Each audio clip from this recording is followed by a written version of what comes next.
Roofing SEO is different. Here's how to actually do it from a company that's built our entire business off of SEO and the ability to do it for ourselves. We get over 1,000 people on our website every single day. Ask your SEO company if they do that. And we have a 92.98% increase in leads from Google traffic year over year. Look at this case study with me. It's on our website. We show all of our case studies and we tell you exactly how we do it. And this website's not just going to be a bunch of fluff and talking smack about other companies and saying we're the only ones that know how to do it right, or trying to sell you a fluffy course that basically just says what you can find on YouTube and videos like this. Roofing SEO is different. Let's look at it. This brand totally helped us get more traffic, but we have tons of these examples. We've helped the company scale from under 1 million to over 15 million.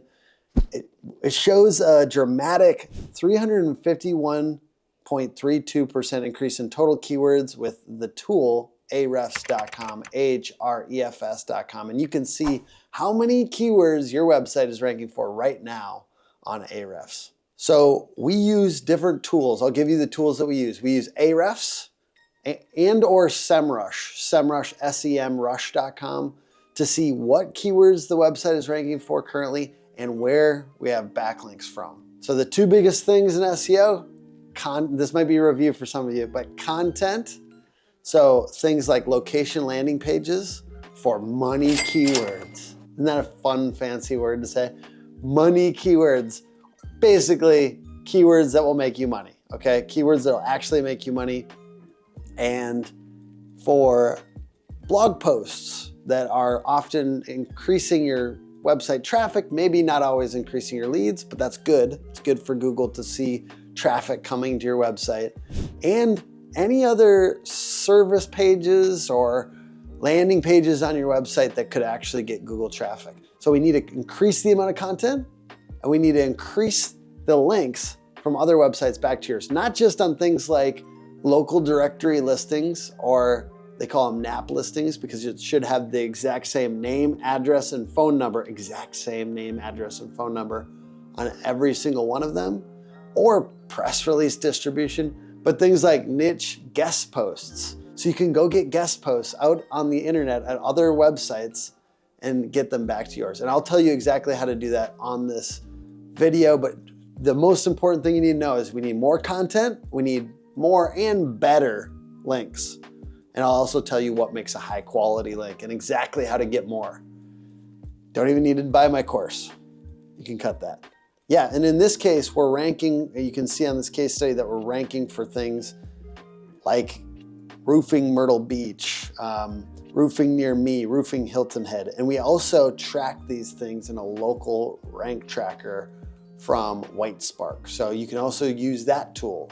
Whitespark has a local rank tracker, so it will always be telling you in your city or in surrounding cities what you're ranking for locally for terms like roofer near me, which Ahrefs does not do that. Ahrefs does not show you, for each city what you're ranking on specific keywords. Aww. A big thing here that I think a lot of you guys need to recognize is Maps SEO is huge. So before you go out and do all this other fancy stuff, like creating tons of landing pages on your website or getting a bunch of backlinks, you should go to your Google business profile now. Do it. Press edit. Look at everything and make sure it's comprehensively filled out. Make sure you have the right categories chosen. Make sure that your service area is correct and comprehensive. So Google Business Profile is the easiest way to get more traffic now. And there are things that you can do in an ongoing way to get more traffic to your Google Business Profile. So if you want a specific Maps SEO process, Hook Agency knows how to do that, and I'll give you a few of those things now. One, you should be posting on Google Business Profile at least weekly. Two, you should respond to every single review that comes in. In some cases, you can even work in your keywords into the responses. You should have processes. This is something we can't handle for you. You should have processes to follow up with every single customer to ask for reviews. And you should be uploading photos to your Google Business Profile on a regular basis. And these types of things may seem simple, but it's often the things that are simple that are also kind of hard to stay consistent with. Wax on, right hand. Wax off, left hand.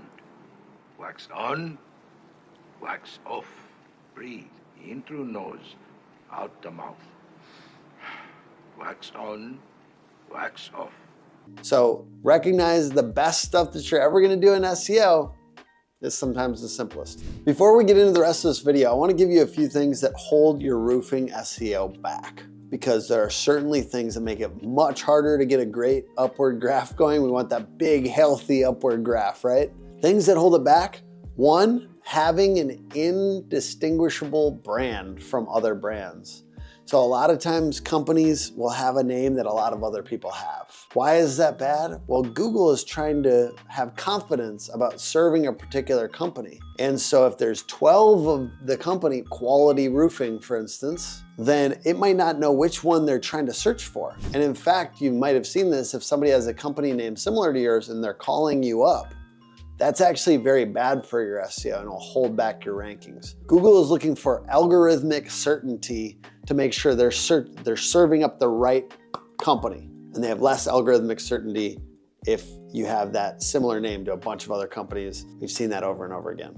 A really bad website. You know, it doesn't matter how much traffic, how much Google traffic you're sending to your website if the website isn't converting. And that's the craziest thing. We see people out here trying to sell SEO, but the problem is if when they get there, a human being gets to that website, it might not need to be the most fancy website ever, but it needs to at least give what makes your company different.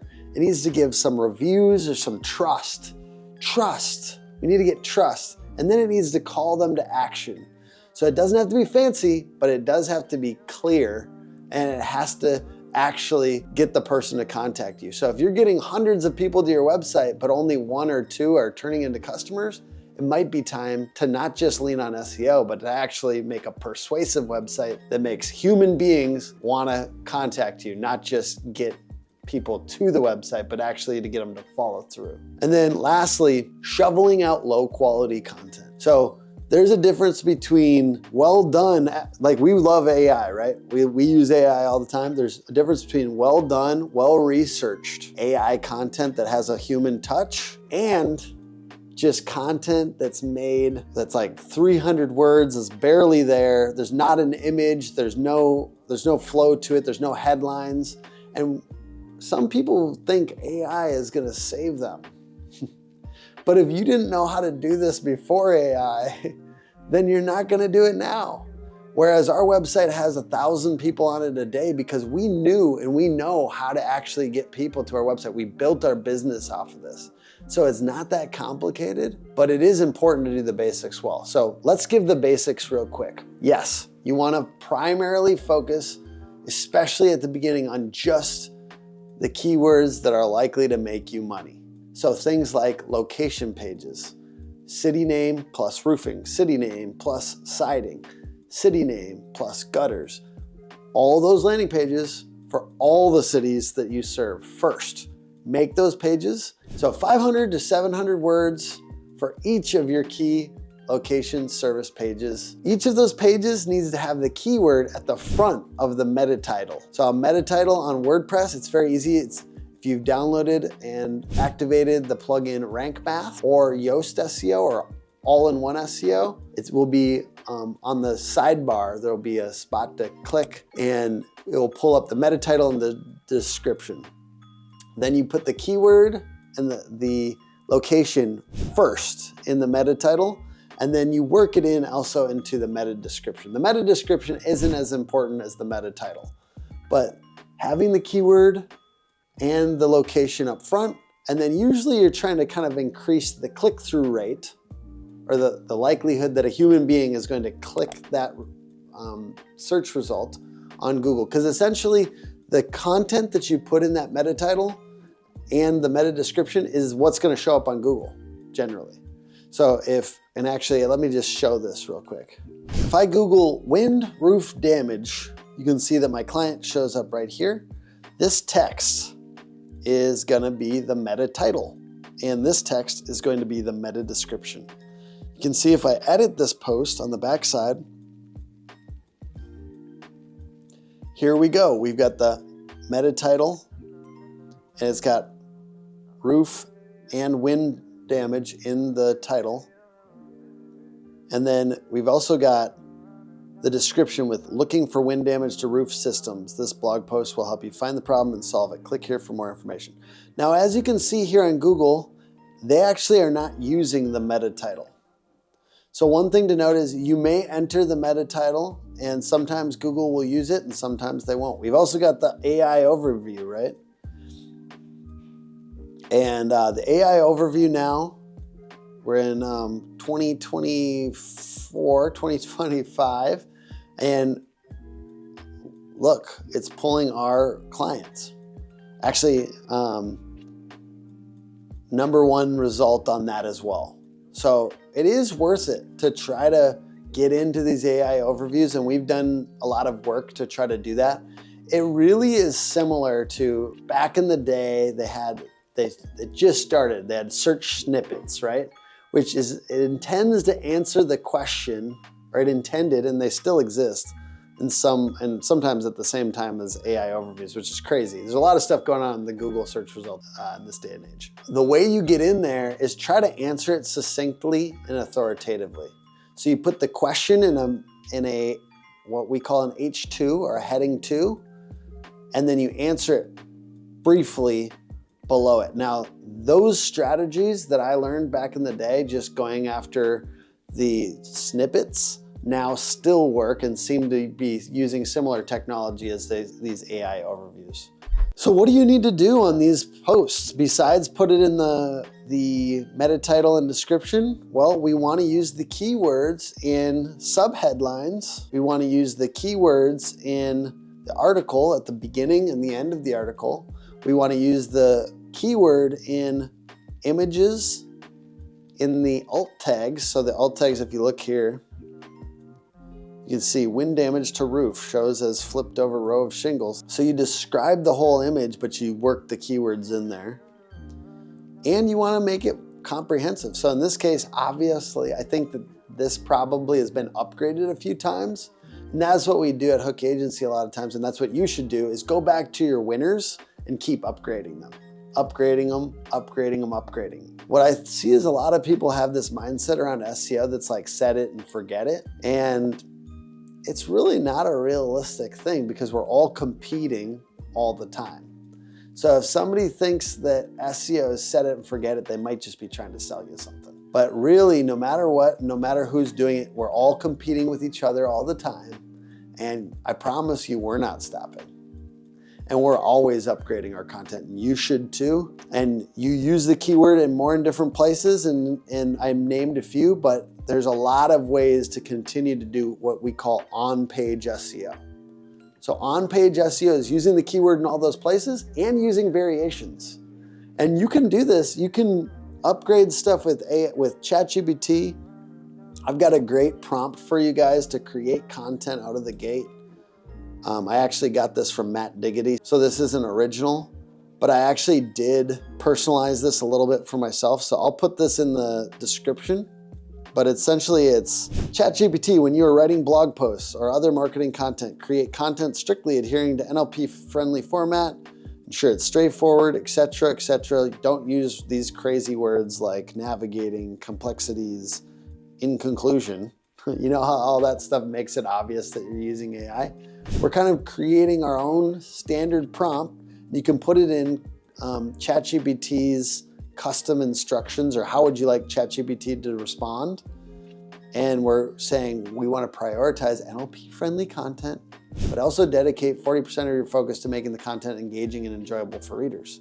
So I'll put that in the description so you guys can copy and paste that into your custom instructions. So when you're blogging or creating landing pages and stuff like that, that you have a great prompt for creating content. Another way that we create content and I think you should look into it, is Surfer SEO. So Surfer SEO is a tool that allows you to buy AI credits, and it creates semantically correct SEO focused landing pages and content. So it's usually a little longer than the type of stuff that you get out of ChatGPT, but it also uses more synonyms. And what Google is looking for is kind of a comprehensive coverage of that particular piece of content. And it does relate to the uses of the keyword, but also other words that it would expect to be in an article about this topic. So if you're writing this by hand, suffice it to say that you should be making it comprehensive. You should be making it useful. You should be using images and videos and other resources and bullet points and emojis to actually engage the reader, but also make it super useful and comprehensive. Easy to scan. So a lot of times I'll put my custom instructions for ChatGPT to please boil the key points of a particular paragraph into a headline above that paragraph so that somebody who's just scanning could get the key points of the article. So now you're writing for human beings and trying to make it super, super easy for them to get all the key information, just like you would enjoy if you were researching on ChatGPT about a particular subject, but making it easy to scan. And that includes things like bullet points and humanizing things with images and videos. You don't always have to even use your videos in your blog posts and your content. You can also use other people's videos because those videos on your blog post and your content will increase the time on site on your website. Just like a quality website design will help people stay on your website longer and actually turn into customers, videos will allow your content to be more comprehensive without you actually even having to write it. And it's not just about the amount of content. That's what I think people get very distracted. They're like, what is the absolute ideal blog post size for 2025? It is 2,131 words. No, it's nothing. It is exactly the amount of content needed to fully answer the question that person is searching for.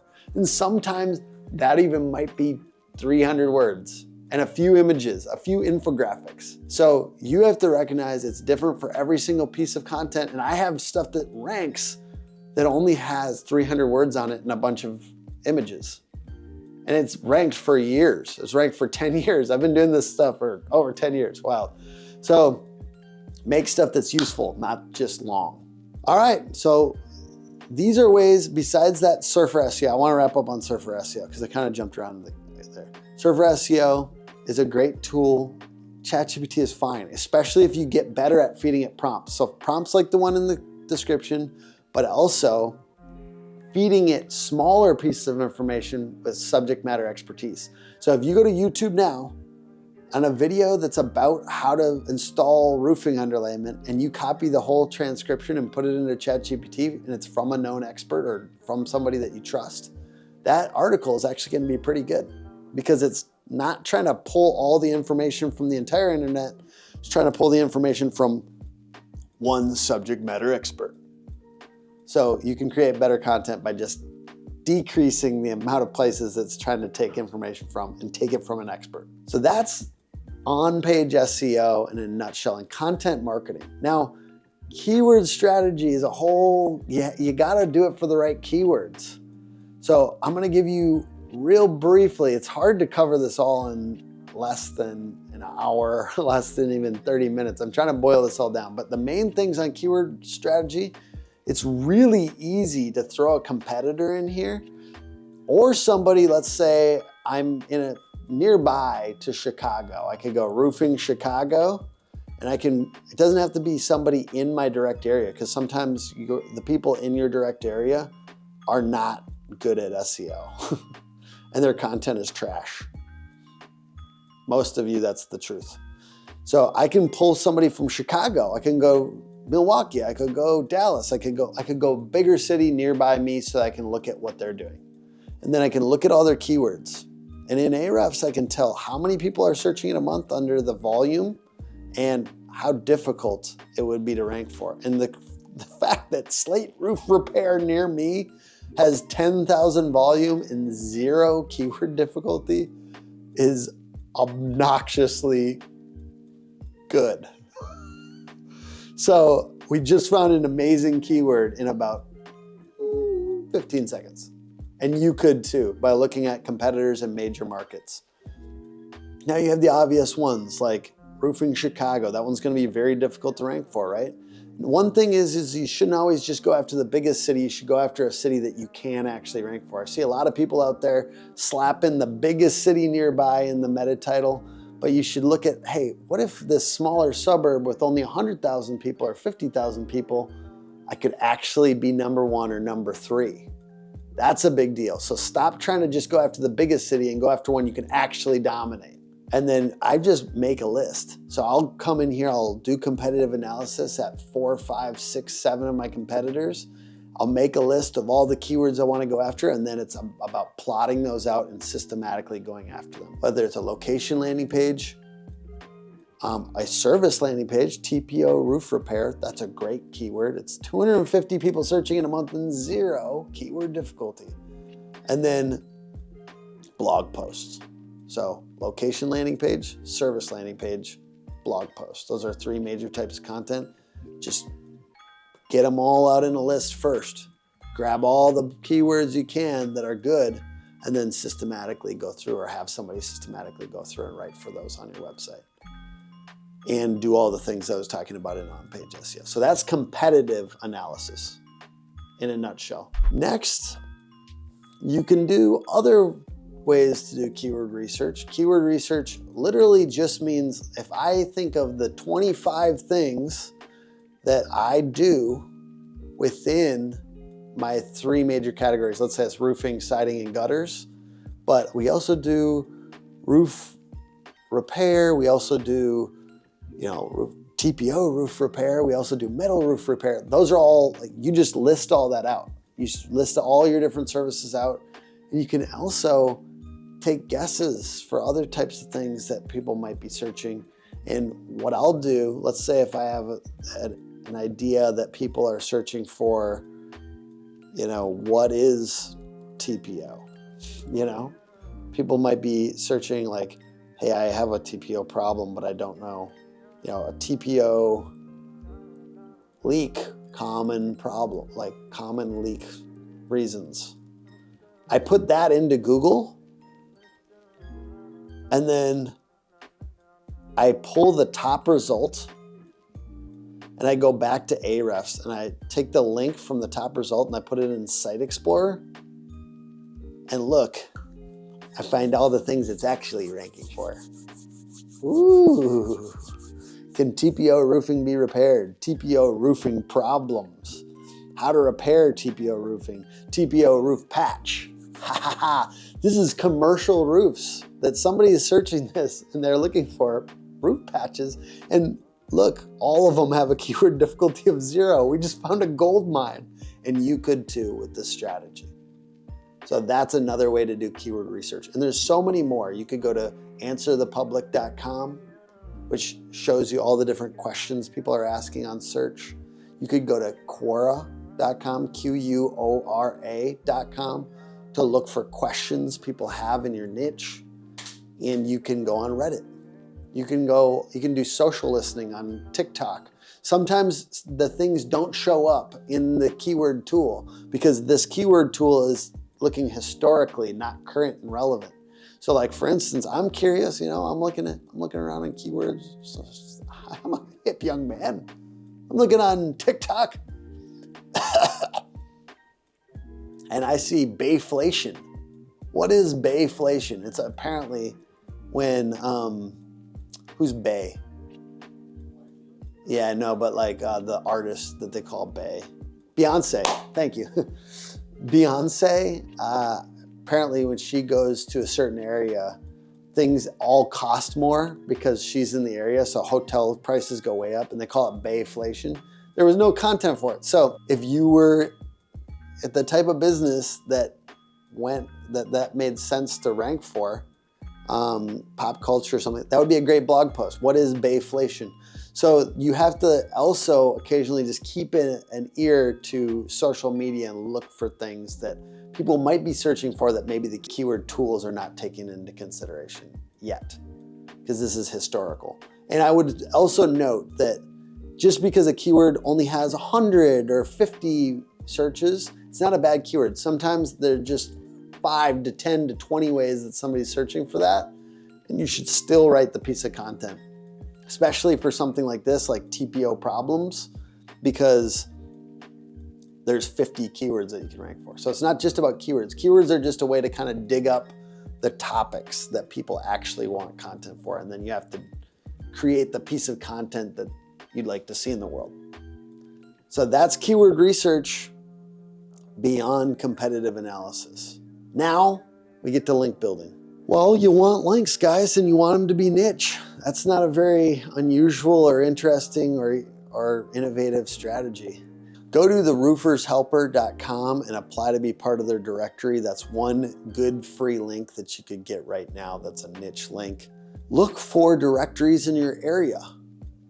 You know, if there's a Chamber of Commerce in your area, join the Chamber of Commerce. And if there's a charity in your area, you can actually go around and look for charities that include links to the people that donate. And you could look for all these charities and actually donate and see what you have to donate to be part of them.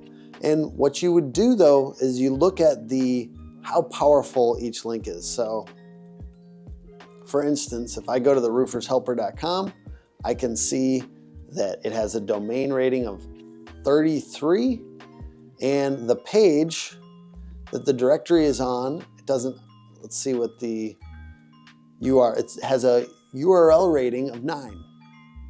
So it's a pretty good link and it's very niche. So the less powerful links, if they're niched, it's more effective. But in general, you're looking for high domain rating and high URL rating. The first 3 things I would do if I was trying to get more links, besides if you're a roofer getting on the Roofers Helper, I would go to get local directory listings. So I do certain local directory listings. I think we use Whitespark a lot for local directory listings, but literally there's tons of ways to do this. Right, local, Yext, and other things like this. I use Whitespark. So if you go to whitespark.com, nope, it's not at Whitespark. One second. There's a listing service. So if I go to Whitespark listing service, and it just does local directory listings for you. There's cheaper ways to do this. This is a great one, but local directory listings, and they just need to have the same name, address, and phone number. You can do it manually. The thing is that if you can submit hundreds of them for a few $100s, to me, that's a savings on time and it makes sense. Just make sure they have the same name, address, phone number, and usually you want to include some about the company content on each of those as well, so they're more likely to get listed and indexed by Google. All right, all links are not created equal. So if you have a link on a home page, let's say this is the full power, right? Full power. And you're 1 page deep on that website. Let's say you click off 1 time. Let's say that's half power, or maybe more likely like a quarter of the power. And if you can't click through to a page on the home page and it's buried and you have to go 1, 2 page clicks deep, 3 page clicks deep, then the power, much less power. So it depends on how buried the pages that you're getting a link to. This matters because if you're building links from different websites, you'll want to be as close to the home page as you possibly can. And then the other thing is, if it's an article, let's say you do a guest post. There's tons of ways to get guest posts. You can get guest posts at hoth.com. You can get guest posts at authoritybuilders.com. You can get all kinds of ones. If they're really cheap, they're usually bad. So you want to spend a little bit of money. I would at least spend like a couple $100 if you're going to get a guest post. They write an article on that website for you.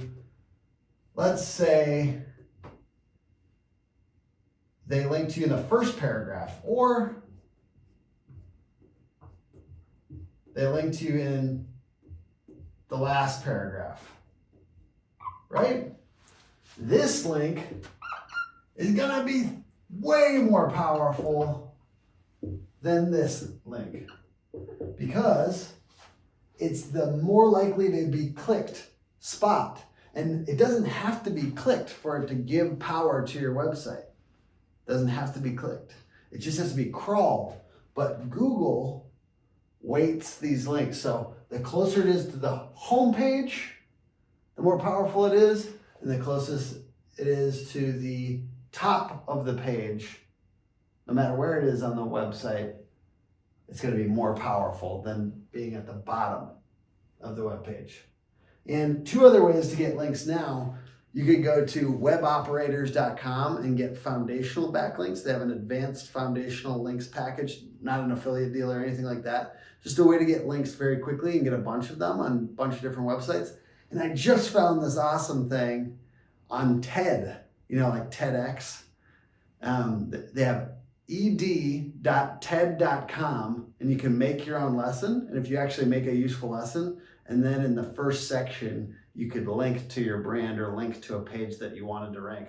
These are just different examples. You can go out on the internet and create content for different websites and get links and get them back to your website. And if you have 5 good links, your website is much more likely to rank against your competitors. And a lot of roofing companies have 0 good links. So we just need to figure out ways to get 5 good links. Like I said, press releases are a good way, guest posts are a good way, or niche edits. That's when they edit a blog post that's already been posted and add your link. And then things like this foundational links thing from weboperators.com. Next, I would do a press release distribution. Not a super powerful tactic anymore, but what I like it for is link diversity. So the main thing that you need to have is different types of links. And that means the content, the text that's linking to you. So that's called anchor text for a link. So on press releases, a lot of times what we do is the URL that we're linking to, we make that the anchor text that's linked. So press release distribution allows us to get like 50 or 100 of these URL links out there. And then I would do guest posts. So local directory listings, press release distribution, and guest posts. And guest posts, you want to do a mixture of the brand name linking back to your website and the keyword that you want to rank for, but you want to have that like less than like 2 or 5% linking with the keywords that you want to actually rank for. And then a mixture of brand and keyword, and then random, like click here or learn more. So the text that you're linking back to with matters. You want to diversify it, and mainly you want it to be random and brand more than you want it to be the keyword. But your most powerful links, you might link with the actual keyword. Now that got really nerdy for a second. How do we undo that? Should I put on like a backwards hat or something? Here. All right, enough with that nerd stuff. Let's talk about content. No, just kidding. I'm literally gonna go into the nerdiest part ever, which is technical SEO, and we're gonna cover it really briefly. Like I said, you should have rank math or Yoast SEO on your website to allow you to de-index thin and duplicate content, not just have meta titles and descriptions. So that part is a little bit more in depth, and it's hard to cover that really stylishly and quick here, especially with this very cool backwards hat. But suffice it to say, any pieces of content on your website that are really small, like testimonials or let's say examples of your work and its photos, or small pieces of content. So if the page has less than like 100 words, then you should de-index that piece of content in your settings. And I'll show you real quick what that looks like on the back end. This is way too deep to like actually give you the full strategy per se here, but I'll show you what it looks like nonetheless. And you can dig more into this if it's interesting to you. So you go to rank math, sitemap settings,